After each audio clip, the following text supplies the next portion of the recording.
या देवी सर्वभूतेषु माँ रूपेण संस्थिता नमस्तस्यै नमस्तस्यै नमस्तस्यै नमो नमः। ओम दुम दुर्गाई नमः। आप सभी को नवरात्रि के 5वें दिन की हार्दिक शुभकामनाएं। माँ स्कंद माता की कृपा सदैव आप और आपके समस्त परिवार पर बनी रहे। आज 26 सितंबर 2025 है और दिन है शुक्रवार का। आज शारदीय नवरात्रि का 5वां दिन है और नवरात्रि के 5वें दिन माँ भगवती दुर्गा के 5वें स्वरूप माँ स्कंद माता की हम पूजा करते हैं। तो वैसे तो नवरात्रि के 5वें दिन माँ स्कंद माता की पूजा ही की जाती है, लेकिन इस बार तृतीया तिथि 2 दिन होने की वजह से आज चतुर्थी तिथि यानी कि सूर्योदयकालीन चतुर्थी 26 सितंबर 2025 को सुबह 9:30 बजे तक व्याप्त रहेगी और इसके बाद पंचमी तिथि प्रारंभ हो जाएगी। तो पंचमी तिथि का प्रारंभ हो रहा है 26 सितंबर को सुबह 9:33 पर और पंचमी तिथि का समापन 26 सितंबर को होगा दोपहर में 12:04 पर। तो ऐसे में बहुत सारे भक्तों के मन में इस प्रकार के प्रश्न उठते हैं कि हम 26 सितंबर को, क्योंकि सूर्योदय काल में चतुर्थी तिथि है, तो क्या हम कुष्मांडा माता की पूजा करें जो कि माँ दुर्गा का चौथा स्वरूप है, या फिर स्कंद माता की पूजा करें जो कि दिन के अनुसार 5वें दिन की पूजा की जाती है। तो देखिए, इसमें किसी भी प्रकार का कोई संशय नहीं है। अगर आपने 2 दिन तृतीया तिथि पर माता चंद्रघंटा की पूजा की है तो आप फिर आज कुष्मांडा माता का पूजन करेंगे और फिर 27 सितंबर को माता स्कंद माता की पूजा करेंगे, ठीक है। लेकिन अगर आपने 25 सितंबर को माता कुष्मांडा की पूजा की है तो फिर 26 सितंबर को शुक्रवार के दिन माता स्कंद माता की पूजा हम करेंगे, ठीक है। मतलब जिस प्रकार से पूजा का क्रम आपका चल रहा है उसी प्रकार से क्रमबद्ध तरीके से पूजा आपको करना है। वैसे बहुत सारे भक्तों ने माता चंद्रघंटा की पूजा 2 दिन की है, 24 को भी और 25 को भी। तो आप लोग ज़रूर बताइएगा कमेंट बॉक्स में आपने किस प्रकार से पूजा की है। माता चंद्रघंटा की पूजा 2 दिन की है, फिर 1 दिन माता कुष्मांडा की और 1 माता चंद्रघंटा की। तो बताइए कमेंट बॉक्स में। चलिए अब जानते हैं कि 26 सितंबर को शुभ मुहूर्त क्या है। देखिए 26 सितंबर को सूर्योदयकालीन का समय है सुबह 6:20 पर और सूर्यास्त का समय होगा शाम को 6:15 पर। और बात करें आज की पूजा के शुभ मुहूर्त के बारे में तो देखिए, ब्रह्म मुहूर्त सुबह 4:44 से सुबह 5:32 तक है। तो सुबह की पूजा ब्रह्म मुहूर्त में स्नान इत्यादि करके आप कर सकते हैं, ठीक है। यह बहुत ही शुभ मुहूर्त होता है ब्रह्म मुहूर्त का समय। अगला मुहूर्त है अमृतकाल, जो कि दोपहर में 12:09 से प्रारंभ होगा और दोपहर में 1:57 तक रहेगा। और अगला मुहूर्त अभिजीत मुहूर्त है, जो कि सुबह 11:54 से प्रारंभ होकर दोपहर में 12:41 पर समाप्त होगा। तो यह 3 मुहूर्त हैं जिस समय में आप पूजा आराधना कर सकते हैं, तो आपकी पूजा का बहुत अधिक पुण्य फल प्राप्त होगा। इसके अलावा 26 सितंबर को एक बहुत ही श्रेष्ठ और शुभ मुहूर्त आपको प्राप्त हो रहा है सर्वार्थ सिद्धि योग का। सर्वार्थ सिद्धि योग आप सभी जानते हैं, इस समय में कोई भी हम शुभ कार्य करते हैं तो उसमें हमें सिद्धि मिलती है, सफलता मिलती है। तो मंत्र जप करते हैं या पूजा पाठ कर रहे हैं, कोई भी उपाय कर रहे हैं, तो इस समय में अगर आप करते हैं तो आपके मंत्र का, आपकी पूजा का, आपके उपाय का बहुत अधिक पुण्य फल प्राप्त होगा। तो यह समय आपको प्राप्त हो रहा है 26 सितंबर को रात्रि में 10:09 से प्रारंभ होगा और 27 सितंबर को सुबह 6:21 पर समाप्त होगा। तो यह पूरी रात्रि का सर्वार्थ सिद्धि योग है। ऐसे में अगर आप रात्रि साधना कर रहे हैं तो यह समय सर्वाधिक श्रेष्ठ है। इसके अलावा 27 सितंबर को भी सुबह 6:21 पर यह समाप्त हो रहा है। तो ऐसे में ब्रह्म मुहूर्त में अगर आप पूजा आराधना कर रहे हैं तो सर्वार्थ सिद्धि योग में आपकी पूजा पूर्ण हो जाएगी। तो यह शुभ मुहूर्त है, नोट करके रखा कीजिए। शाम की पूजा प्रदोष काल में होती है और प्रदोष काल का समय आपको प्राप्त हो रहा है शाम को 5:30 बजे से रात्रि 8 बजे तक। इस समय में आप पूजा आराधना करते हैं तो प्रदोषकालीन पूजा मानी जाती है। अब पूरे दिन का एक ऐसा समय जिस समय में कोई भी शुभ कार्य आपको नहीं प्रारंभ करना है और वह राहु काल का समय, जो कि सुबह 10:48 से प्रारंभ होगा और दोपहर में 12:18 तक रहेगा। लगभग 1.5 घंटे का समय होता है जिस समय में कोई भी शुभ कार्य प्रारंभ नहीं करना चाहिए। लेकिन अगर आप पहले से कर रहे हैं तो बिल्कुल आप कर सकते हैं, कोई दिक्कत नहीं है। और चलिए अब जानते हैं कि माँ दुर्गा की 5वीं शक्ति माँ स्कंद माता की पूजा आपको किस प्रकार से करनी है।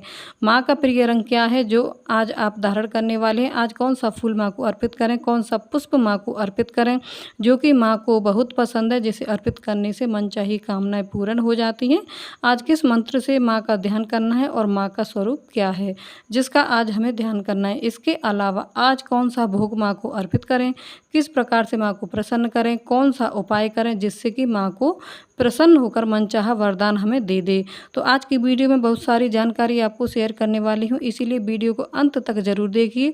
और अगर वीडियो अच्छी लगे तो इसे लाइक कीजिए, क्योंकि आपके लाइक और कमेंट्स मेरे लिए बहुत महत्वपूर्ण होते हैं। यह एकमात्र जरिया है जिनसे मुझे पता चलता है कि आपको वीडियो अच्छी लगती है और आपके लिए वीडियो उपयोगी है। तो अगर आप वीडियो अच्छी लगे तो लाइक तो ज़रूर ही किया कीजिए। भगवान स्कंद की माता होने के कारण, मतलब कार्तिकेय भगवान की माता होने के कारण देवी के इस 5वें स्वरूप को स्कंद माता के नाम से जाना जाता है। और स्कंद माता के विग्रह में भगवान स्कंद जी बाल रूप में उनकी गोद में बैठे हुए हैं। तो जब हम स्कंद माता की पूजा करते हैं तो भगवान स्कंद अर्थात कार्तिकेय कुमार की पूजा स्वतः ही हो जाती है। और इसलिए स्कंद माता की पूजा करने से और भगवान स्कंद की पूजा करने से सूनी गोद भर जाती है। उन माताओं को जिनकी कोई संतान नहीं है, उनकी साधना से साधकों को आरोग्य की प्राप्ति होती है, बुद्धिमत्ता की प्राप्ति होती है, ज्ञान की प्राप्ति होती है और इनकी उपासना से समस्त प्रकार की इच्छाएं पूर्ण हो जाती हैं। भक्तों को परम शांति और सुख का अनुभव होने लगता है जब हम स्कंद माता की पूजा करते हैं। सूर्यमंडल की अधिष्ठात्री देवी होने के कारण इनका उपासक अलौकिक तेज एवं कांति से संपन्न हो जाता है। तो अगर आपको संतान प्राप्ति की कामना है या फिर आपके पास संतति है लेकिन बीमार रहती है या फिर आपकी बात नहीं मानती है, किसी भी कारणवश अगर आपको संतान का सुख नहीं मिल पा रहा है या फिर संतान से सुख नहीं मिल पा रहा है, तो आप माता स्कंद की पूजा जरूर करनी चाहिए। और स्कंद माता की पूजा के लिए नवरात्रि 5वें दिन अर्थात पंचमी तिथि के दिन प्रातःकाल जल्दी उठना चाहिए। उठकर नित्य कर्मों से निवृत्त हो जाइए, फिर स्नान करके साफ स्वच्छ वस्त्र धारण करके भगवान सूर्यदेव को सबसे पहले जल अर्पित कीजिए। और हाँ, माँ स्कंद माता का प्रिय रंग है पीला और इसके अलावा माँ को सफ़ेद रंग भी बहुत प्रिय है। तो आप अपनी इच्छा से अनुसार किसी भी रंग के वस्त्र धारण कर सकते हैं। भगवान सूर्यदेव को जल देने के बाद अपने घर के मंदिर में आ जाइए जहाँ पर आपने माँ की चौकी स्थापित की है। और इसके बाद सभी देवी देवताओं को अपने दोनों हाथ जोड़कर पूरे भक्ति भाव से प्रणाम कीजिए और इसके बाद शुद्ध आसन डालकर वहीं पर बैठ जाइए। अच्छा, एक और चीज़ कर लीजिए, जो भी आप पूजा करने वाले हैं तो पूजा की जो सामग्री है सब एकत्रित करके पहले चौकी के पास या फिर जहाँ माँ की पूजा कर रहे हैं वहाँ पर रख लीजिए। इससे आपको बार बार पूजा में उठना नहीं पड़ेगा, तो आप निर्विघ्न पूजा कर पाएंगे। सामग्री एकत्रित करके रख लीजिए, इसके बाद शुद्ध आसन पर बैठ जाइए। अब शुद्धिकरण कर लीजिए, माँ दुर्गा का मंत्र बोलते रहिए, कोई सा भी मंत्र आप बोल सकते हैं और मंत्रों का जप करते हुए आपको सभी सामग्रियों पर जल से छींटे देने हैं, अपने ऊपर जल छिड़कना है। इसके साथ ही मंदिर के आसपास या फिर चौकी के आसपास जल छिड़कर शुद्धिकरण कर लीजिए। अब चाहें तो गंगा जल से कर सकते हैं या फिर शुद्ध जल से भी कर सकते हैं, शुद्धिकरण कर सकते हैं। अच्छा, आचमन करना चाहते हैं तो आचमन भी कर सकते हैं। 3 बार आचमन कर लीजिए, फिर हाथ धो लीजिए। इसके बाद आपने सामने शुद्ध घी का एक दीपक प्रज्वलित कीजिए। अब आपकी पूजा प्रारंभ हो गई। अब थोड़ा सा जल अपने आसन के पास डालकर अपनी 2 उंगलियों से उठाकर अपने मस्तक पर लगाइए 2 बार। और अब आप अपने आसन पर से तब तक नहीं उठ सकते तब तक कि आपकी पूजा पूर्ण नहीं हो जाती, इसलिए सामग्रियों की व्यवस्था आप पहले ही कर लेनी चाहिए। तो अब आप क्या करेंगे, दीपक अपने प्रज्वलित कर लिया, सबसे पहले गणपति का पूजन कर लीजिए। इसके बाद कलश देवता का, फिर नवग्रह मंडल का या फिर आपने जो ज्वारे बोए हैं षोडश मातृका स्थापित की है, सबका पंचोपचार विधि से धूप दीप अक्षत पुष्प इत्यादि अर्पित करके पूजा कर लीजिए। और हाँ, पूजा करते समय माँ के किसी भी मंत्र का आप जप कर सकते हैं, मतलब आप एक ही मंत्र के द्वारा पूरी पूजा भी संपन्न कर सकते हैं। जरूरी नहीं है कि हर देवी देवता का मंत्र बोलें, आप सिर्फ कोई भी एक मंत्र माँ का ले लीजिए, ओम दुम दुर्गाय नमः या फिर नवार्ण मंत्र बोल लीजिए। इसी मंत्र से आप अपनी सारी पूजा कर सकते हैं। तो मंत्र बोलते हुए सभी देवी देवताओं का पूजन कर लीजिए। इसके बाद माँ स्कंद माता की पूजा की जाएगी। तो अपने हाथ में पुष्प ले लीजिए और थोड़ा सा अक्षत ले लीजिए, माँ स्कंद माता का ध्यान कीजिए। आपके पास अगर माँ स्कंद माता की फोटो है, प्रतिमा है, तो आप उनमें ध्यान कर सकते हैं। नहीं तो माँ दुर्गा की जो फोटो या प्रतिमा मूर्ति आपने स्थापित की है उन्हीं में माँ दुर्गा के 5 स्वरूप माता स्कंद माता का ध्यान कीजिए। माता का स्वरूप क्या है, हमें यह ध्यान करना चाहिए। देखिए, शास्त्रों के अनुसार माँ स्कंद माता की 4 भुजाएं हैं, जिसमें देवी अपनी ऊपरी वाली दाईं भुजा में बाल कार्तिकेय को गोद में उठाए हुए है और नीचे वाली दाईं भुजा में कमल का पुष्प लिए हुए। ऊपर वाली बाईं भुजा से उन्होंने जगत को तारने वाले वरद मुद्रा बना रखा है और नीचे वाली बाईं भुजा में कमल का पुष्प है। माता का रंग पूर्णतः शुभ्र है और यह कमल के आसन पर विराजमान रहती हैं, इसीलिए उन्हें पद्मासना देवी भी कहा जाता है। नवरात्रि पूजन के 5वें दिन इनका शास्त्रों में पुष्प महत्व बताया गया है। माँ के इस स्वरूप का ध्यान करने के बाद आपके हाथ में जो सामग्री है, अक्षत और पुष्प, माँ के चरणों में अर्पित कर दीजिए। अब आप विधि विधान से माँ की पूजा कर सकते हैं। अगर आपके पास विग्रह है माँ का तो आप अभिषेक भी कर सकते हैं, नहीं तो ऐसे भी जल के छींटे देकर, पंचामृत के छींटे देकर आप माँ का स्नान भाव कर सकते हैं। इसके बाद वस्त्र, धूप, दीप, अक्षत, पुष्प इत्यादि जो भी आपके पास सामग्री है, उन्हीं सामग्रियों से यथाशक्ति यथासंभव माँ की पूजा कर लीजिए। अब माँ को भोग क्या अर्पित करना है, देखिए माँ का प्रिय भोग है केले का भोग। माँ स्कंद माता को केला अवश्य अर्पित करना चाहिए। इसके अलावा आप चाहें तो पीली या फिर सफ़ेद रंग की मिठाई अर्पित कर सकते हैं, और हाँ, खीर में थोड़ा सा केसर डालकर भी आप अर्पित कर सकते हैं। मतलब केसर युक्त दूध या फिर केसर से बनी हुई मिठाइयाँ माँ आपको अर्पित करते हैं तो माँ अत्यंत ही प्रसन्न होती है। देखिए माँ स्कंद माता का पीला रंग बहुत प्रिय है, इसीलिए माँ को आज पीली चूड़ियाँ, पीला चंदन, पीले पुष्प, पीला फल और पीली चुनरी अर्पित करनी चाहिए।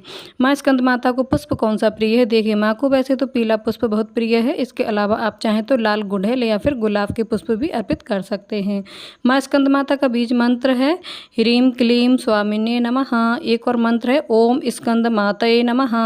एक और मंत्र नोट कर लीजिए, ओम देवी स्कंद माताये नमः। इन सभी मंत्रों में जो भी मंत्र आप जपना चाहते हैं अपनी इच्छा के अनुसार जप सकते हैं। इसके अलावा या देवी सर्वभूतेषु स्कंद रूपेण संस्थिता नमस्तस्यै नमस्तस्यै नमस्तस्यै नमो नमः, इस मंत्र का भी जप कर सकते हैं।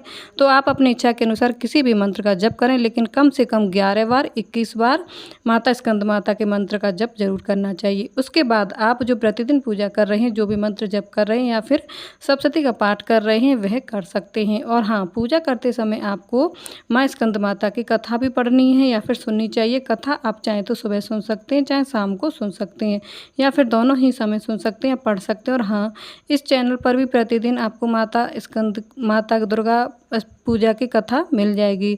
तो चैनल को आप अपलोड जरूर से ही कर लीजिए और कथा सुन लीजिए। तो सुबह की पूजा विधि विधान से करने के बाद आपको माता की आरती करनी है कपूर से और लौंग से या फिर शुद्ध घी का दीपक से भी, आपके पास जो उपलब्ध हो। फिर इसी प्रकार से आप शाम के समय भी पूजा करते हैं। मतलब कई भक्तों के प्रश्न आते हैं कि सुबह या फिर शाम किस प्रकार पूजा करें। देखिए पूजा की भी एक विधि होती है, सुबह भी उसी प्रकार से आप पूजा करते हैं, शाम को भी उसी प्रकार से करते हैं। मंत्र अपना आप निर्धारित करते रखिए, सुबह कुछ मंत्र हैं और कुछ मंत्र शाम को जप सकते हैं। इसी प्रकार से कोई पाठ सुबह के लिए रखिए, कोई शाम के लिए रखिए। मतलब दोनों समय माँ की पूजा होनी चाहिए, दोनों समय भोग लगना चाहिए, दोनों समय आरती होनी चाहिए। और अब बात करें आज के उपाय के बारे में, तो देखिए माँ स्कंद माता की पूजा विशेष रूप से संतान प्राप्ति के लिए की जाती है। मतलब वैसे तो सभी करते हैं, लेकिन जिन दंपतियों को संतान के प्राप्ति की कामना है उन्हें नवरात्रि के 5वें दिन विशेष रूप से माँ की पूजा करनी चाहिए। तो विधि विधान से जो विधि मैंने आपको बताई उसी प्रकार से पूजा कर लीजिए। इसके बाद एक नारियल लेना है आपको और एक लाल रंग की चुनरी ले लीजिए। अब आपको नारियल के ऊपर स्वास्तिक बनाना है। फिर यह चुन्नी जो है उसे आप नारियल के ऊपर लपेट दीजिए। इसके बाद अपने हाथ में नारियल लेकर और माँ स्कंद माता का ध्यान कीजिए, और ध्यान करते हुए आपको यह मंत्र बोलना है, नंद गोप ग्रहे जाता यशोदा गर्भ संभवा तथास्तु न शिष्य चल निवासिनी। मंत्र मैं आपको स्क्रीन पर दे दूंगी, आप यह मंत्र बोल सकते हैं। अगर आप यह मंत्र नहीं बोल पाते तो ऐसे में आप इस मंत्र को बोल सकते हैं, ओम स्कंद मातरे नमः, ओम स्कंद मातरे नमः। यह बहुत छोटा मंत्र है, सबके लिए उच्चारण करना आसान होगा, तो आप दोनों में से कोई भी मंत्र बोल सकते हैं। मंत्र का जप अपने हाथ में नारियल लेकर 5 मिनट 7 मिनट तक कीजिए। उसके बाद आपको नारियल माँ के चरणों में अर्पित कर देना है। इसके बाद वहीं बैठकर जितनी भी आपकी पूजा है प्रतिदिन की, जिस प्रकार से आप प्रतिदिन पूजा कर रहे हैं, पूजा कर लीजिए। उसके बाद जब आपकी पूजा पूर्ण हो जाती है, आरती कर लेते हैं, तब वह नारियल और चुन्नी एक साथ उठा लीजिए और माँ से प्रार्थना कीजिए। माँ से प्रार्थना कीजिए, हे माँ मुझे संतान दो, उत्तम और योग्य संतान की प्राप्ति हो। इस प्रकार की प्रार्थना करने के बाद यह नारियल और चुन्नी आपको अपने बेडरूम में रखना है, अपने सोने वाले कमरे में रखना है। आप कहीं पर भी अपने कमरे में अलमारी में रख सकते हैं, या फिर कोई भी ऐसी जगह जो कमरे में जहाँ पर कि किसी का बार बार हाथ ना लगे या किसी की नज़र ना पड़े, इस प्रकार से छुपा कर यह नारियल आपको अपने घर में रखना है। अब यह कब तक रखा जाएगा, जब तक कि आपके आपकी संतान नहीं होगी। ऐसा कहते हैं कि इस उपाय को करने से 1 साल के भीतर संतान की प्राप्ति हो जाती है। तो इस उपाय को पूरे विश्वास से कीजिए, निश्चित ही माँ की दुर्गा की कृपा जब हो जाती है तो ऐसी कोई वस्तु नहीं है जो दुर्लभ हो, सब कुछ प्राप्त हो जाता है। तो पूरे विश्वास से इस उपाय को कीजिए, निश्चित ही आपको लाभ होगा। और हाँ, अगर बहुत परेशानियाँ हैं संतान की प्राप्ति में तो प्रयास कीजिए मासिक दुर्गाष्टमी का व्रत आप धारण करें। इसके लिए जैसे कि हर महीने की जो दुर्गाष्टमी आती है, आप नवरात्रि से प्रारंभ कर दीजिए, अष्टमी से, फिर हर महीने की दुर्गाष्टमी का व्रत कीजिए। और हाँ, जब आप व्रत शुरू करेंगे तो संकल्प लेकर शुरू कीजिएगा कि आप ये व्रत संतान की प्राप्ति के लिए कर रहे हैं। पति पत्नी दोनों मिलकर पूजा करें, बहुत अच्छा होगा। दोनों नहीं कर पाते हैं तो आप अकेले भी कर सकते हैं, कोई समस्या नहीं है। अब बात करें कि अगर आपकी संतान की अच्छी स्वास्थ्य की कामना है या फिर चाहते हैं कि आपकी संतान हमेशा सुखी रहे, हर कोई चाहता है, इसके लिए आपको क्या करना है। इसके लिए नवरात्रि की पंचम तिथि पर आप केला अर्पित कीजिए अधिक संख्या में, और यह केले सब आपकी पूजा पूर्ण हो जाती है तो कन्याओं को बांट दीजिए। जितनी कन्याएं मिल जाती हैं आप उतने बांट सकते हैं, लेकिन अगर ज़्यादा नहीं मिल पाती हैं तो कम से कम 5 कन्याओं को केले का प्रसाद बांटिए। हो सके तो दक्षिणा भी दे सकते हैं आप। इसके साथ अपनी इच्छा के अनुसार जो भी आपके पास दक्षिणा उपलब्ध हो वही देंगे, सिर्फ केले का प्रसाद आपको नहीं देना है। आशीर्वाद प्राप्त होगा तो आपके जीवन की जो परेशानियां हैं, बच्चों के जीवन में जो परेशानियां हैं, उससे आपको मुक्ति मिलती है और बच्चों से भी सुख मिलता है, बच्चों का सुख आपको मिलता है। तो दोस्तों, यह थी आज की वीडियो। उम्मीद करती हूँ आपके लिए उपयोगी होगी। अगर वीडियो अच्छी लगी हो तो लाइक कीजिए, संभव हो तो शेयर ही कीजिए। अगर चैनल पर पहली बार आए हैं तो चैनल को सब्सक्राइब करके बेल आइकन को ज़रूर प्रेस कर लीजिए, तो आपको वीडियो की नोटिफिकेशन आगे मिलती रहेगी। तब तक के लिए राधे राधे, जय श्री कृष्ण।